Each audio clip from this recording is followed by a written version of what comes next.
Well, another beautiful day out here in eastern New Mexico, west Texas. Day 2 of cutting.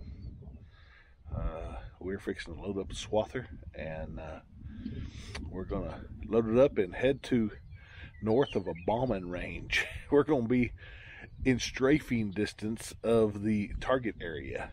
So, yeah, that's going to be fun. Stay tuned.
There I go. I'm loaded up. Hope I can get up on the highway. That's what I'm worried about. Here, this place is always hard to get in and out. The highway's up a pretty good climb. So, and I don't want my landing gear to hit. So I don't think it will, but I just don't want it to. Anyway, we're going to idle out. We're going to see what happens and head to Melrose and head a little bit ways west and then back south into the north end of the Melrose Booming Range. Yeah, you can see the impact area from where I'm going to cut. I'll show you. Well, I am off of the highway. Now it's 5 miles of ranch rut road. Go all the way to this one circle there by the bombing range. Rough little road. Well, broadcasting from Melrose Booming Range, Cantera. Yeah, we are out here cutting. I was in a hell of a dilemma. Well, I'll tell you what the dilemma was. I went down the windrow, down the way it was drilled, all the way down, and as short as this little wheat is, the sprinkler tracks, mud on the berms of the edges of the sprinkler track are so great on this white dirt that it was going to play hell on my header. I mean, it was going to eat blades, eat the header plumb up, and it's going to be hard on rakes, hard on baler, swather, hauling hay out, just everything. If I went the way it was drilled, it'd have to bounce over all the sprinkler tracks. So I started going around the outside edge. It's like, well, I'll plant the out or I'll cut the outside edge right quick, and we'll see how smooth it is going round and round. Well, it was pretty smooth. So I thought, well, maybe I'll do it in a circle. And so then I hit some big old, I mean, monster size, Texas size cattle trails and cattle wallers, the cattle trails down the way it was drilled. So every once in a while, you just be hauling butte down here, going in a circle, and it'd be all nice and smooth. And then you'd hit one of those dang cattle wallers or a cattle trail, because they usually like to go down the road. And my gosh, it bounced my freshly good brewed 44-ounce cup of tea into the floorboard. I'm sorry to my detail person, but it happens. So I thought, well, hell, I'm just going to go back to going this way. So I went one more way, and I was like, no, it's going to have to be in a circle because of the way the sprinkler trucks are. I can't do this. So we're going to have to live with it in a circle, and it ain't going to be bad. I mean, we're running, 11 miles an hour, and every once in a while you'll hit a bump, and you'll just kind of watch out for it. It's not too bad. That's just what you get for doing custom work. Some people just never have done harvest, and all they know how to do is just plant it and grow the crop, but they haven't learned how to walk yet. They know how to run, but they haven't never learned how to walk yet. And there's so much to preparing your land for the harvest crew that you need to be aware of. Like if you're going to do hay on a pivot, go in a circle, please, because we don't want to mess with them sprinkler tracks. We'd rather cut out for them, make little lands out of every one of them. That way we don't have to mess with the sprinkler tracks as little as we can. You don't really realize why until you've been in our shoes harvesting. And I can harp all I want to, and they'll just never do it because they have never sat in my seat before. As many hours as I have to sit them here. They don't realize that I've got to go over this thing, 4 times.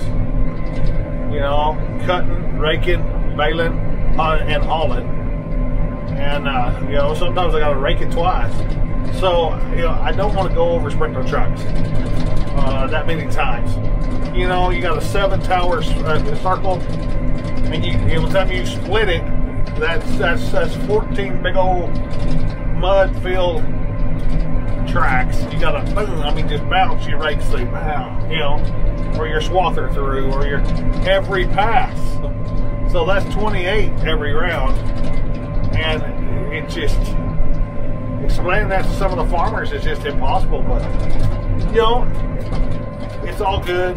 And the wheat over here is not making a bunch, but it was overgrazed, and it's beardless. I figured it would have gotten taller than that, but it just stressed too much being grazed as hard as it was.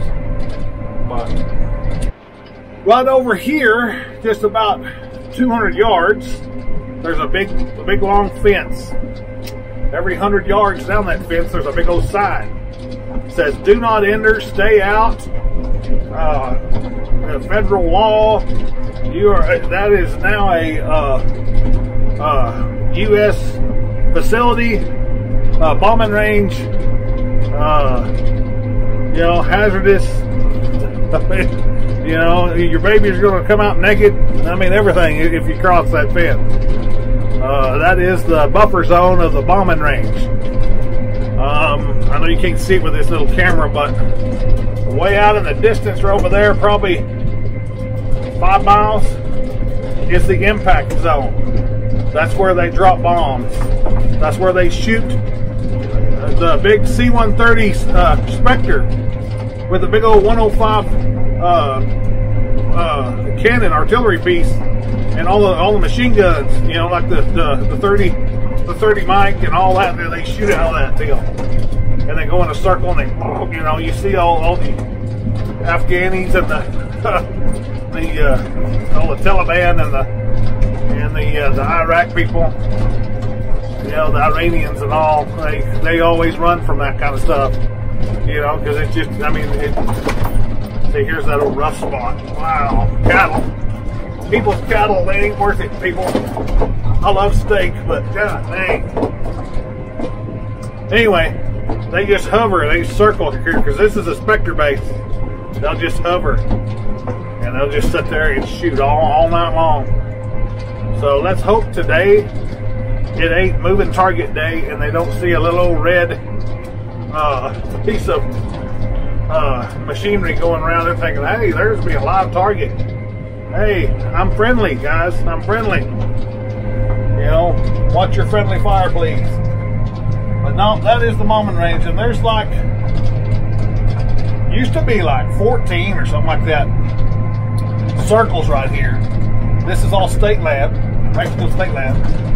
That somebody's got it leased, and there's probably, I don't know, 4 or 5 circles now broke out. Son of God, this is just miserable.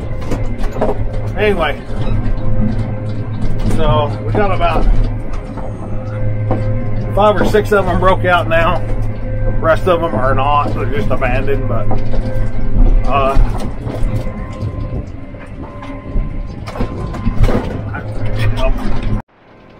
you know, but this is state land, so you know, they got it leased, and one of these days the military will grab this too, I guarantee it. But this is some of the last water in this area. I mean, just a little old pocket of water in this ranch. When I was a kid, I'm gonna say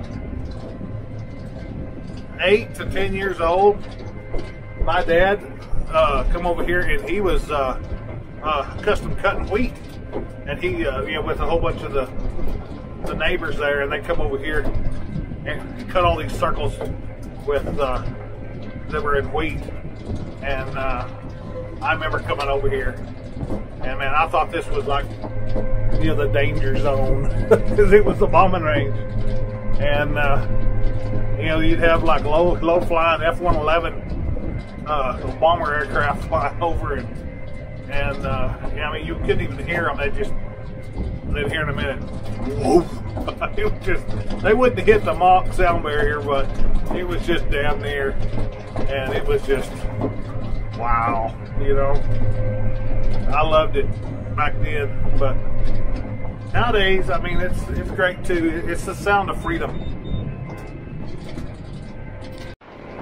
You know, there's nothing prettier than cutting in a circle, I'll tell you. Sure wish this was making like it was yesterday, but it's making all right. It's not too bad. So after this circle, we'll have 180 acres on the ground, and then I've got let's say 120 acres. Let's see, 240 acres in Portales on the ground right now. So I'll need to go bale it here, and it ought to be pretty well ready this week. I don't know, we're gonna have to check the stem and it, see if it's dry, but it's been on the ground 2 weeks. We've had a couple of little shires on it. So I don't know if we're gonna get 2 more circles or not. At tie band, I've been checking it. I have not heard from the farmer, rancher in a while, so I need to try his phone again, because it's either now or never, because I really need to get to baling, really, and get ready to bale this, because this is gonna be dry pretty quick. I'd say it's 80% headed out. It's beardless. The head's not huge in it. It's just now booting and popping right now, so, but it's gonna dry out pretty quick. So yeah. Don't know. We'll see.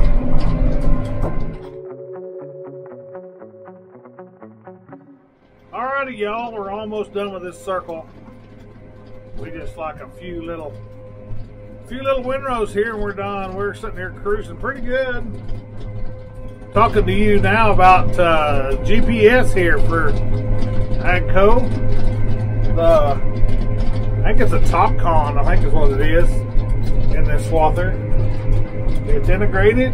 This is a fly-by-wire. It ain't fly, but it's cut by wire swather, which means it is not hydraulic valve on the steering wheel like all the others used to be. This is a electric, I don't know what you would call it, a positioning, and when you turn the wheel, it lets the computer know that you're wanting to go that way. It's not opening up a valve and letting the hydraulics go that way. It's just turning on electric solenoid or something, and letting it know that, hey, it wants to go that way, and the computer steers it that way.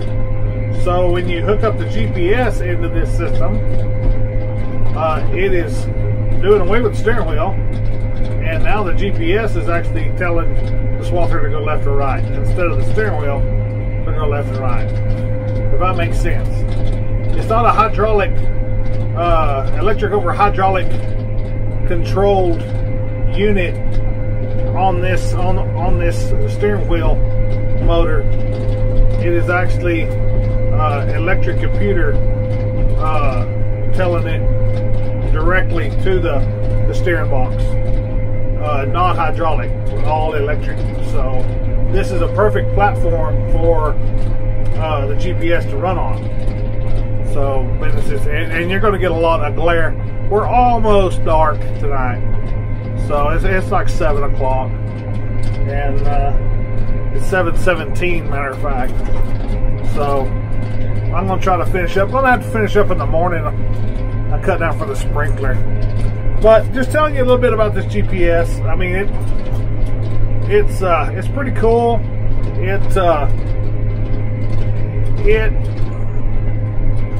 It cuts out after 17 miles an hour. You thinking, well, how you didn't, nobody ever cuts that fast.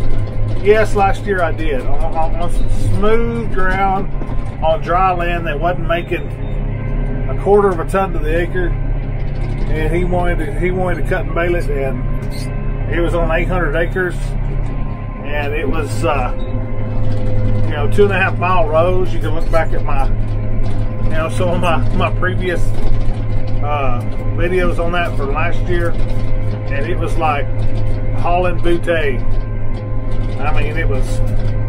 But anyway, I had to slow down to like 16.8 because 17.1 would kick out. And it would hang on at 17 for a little while, and then it would just kick out. And they said that the 17 is a max for it. But yeah, there's no, it does not paint a picture of where you've been on your circle. It's showing a straight line out there, which we're actually doing curves, but and it's not painting. It's not drawing a map like all the others do. It's just, this is the map. You're looking at it. This is just telling you that, what degree you're at, how many rows you're on, from the A and B and all that kind of stuff.